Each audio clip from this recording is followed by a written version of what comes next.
Don Johnson of Miami Vice, a superstar with a darker side. His unauthorized biography is our inside story for Monday, October 3rd, 1988. He's been on the cover of nearly 100 magazines, but his private life has been troubled, and his professional career has been troubling for some around him.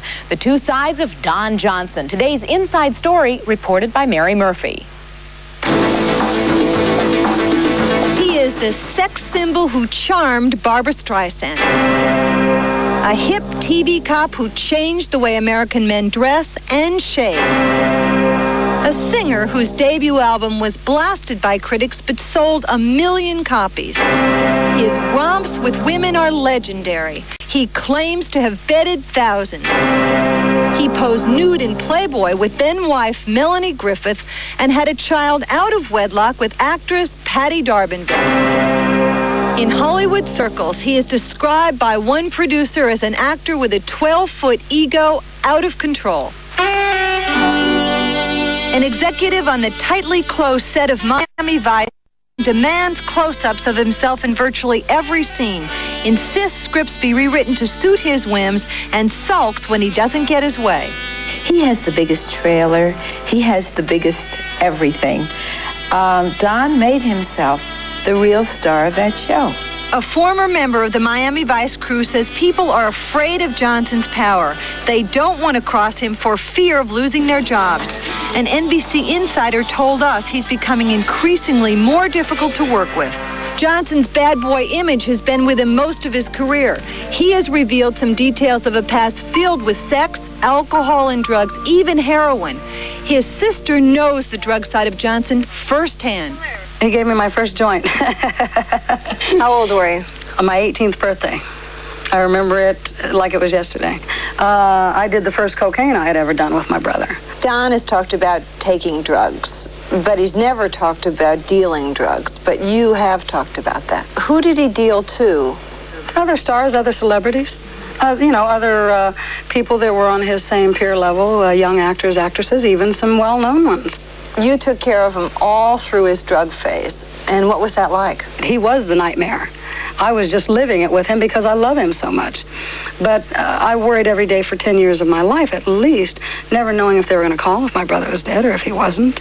Don is 2 years older than Jamie. They come from a family broken by divorce, and their roots go back to rural southern Missouri, where the Johnsons have been farmers and preachers for generations.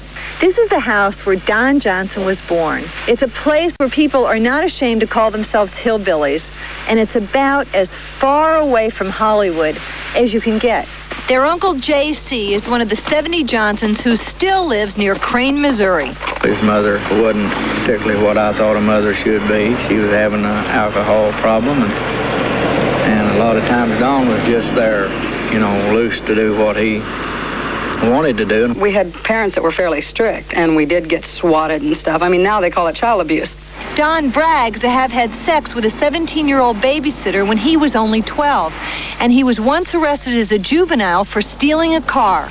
At Crane High, the kid they call Blondie hid his troubles behind that now famous smile. Well, he's just a local kid. He done about everything we did. Swim, cut up, and act stupid. And he chased girls, including the 1966 band queen at Crane High School. He played the clown and the singer, and a lot of fun, but it was hard to get past that. What do you think was past that? I think a lot of ambition. I think a drive to be somebody. According to one eyewitness, it was a brutal fistfight with his father that drove Johnson out of his hometown and toward Hollywood's fast lane. In 1969, Don was in a small play when Sal Mineo discovered him and moved him into his Hollywood apartment. Then Mineo co-starred with and directed Johnson in the controversial play Fortune in Men's Eyes. The play contained a nude prison rape scene between Mineo and Johnson. My mother and I had flown out for Wichita. I was 15 and a half years old, and there I watched my brother get raped on stage by my childhood movie idol. So That was my introduction to Hollywood, and I thought after this, everything's got to be tame. In 1974, Johnson posed for what was probably his first magazine cover for In Touch, a gay men's magazine. And as difficult an interview as Johnson is, remarkably candid in this long and wide-ranging interview. About his on- and off-stage relationship with Mineo, Johnson was quoted as saying, "There were some wild stories about us, which is fine because they help sell a lot of tickets." End quote. About homosexual versus heterosexual relationships, Don Johnson said then, quote, "I don't differentiate between any of it. It's all love to me. I feel you can get just as real from a chick. If there were nothing but old whores and nasty old hard women around, I'd be out looking for some young, sweet little 15-year-old boy."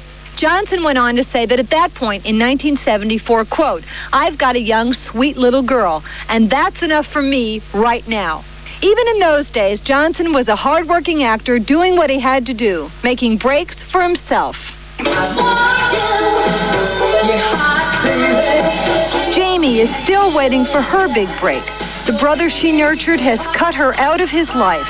Johnson says he won't even dignify Jamie's charges with a response, nor, after repeated attempts, would he speak to us. So where is Don Johnson's life these days? Well, his new movie, Sweetheart's Dance, is disappointing. Miami Vice is probably in its final season, and cynics say, regardless of their personal relationship, attaching himself to Barbra Streisand could be the best career move Don Johnson ever made.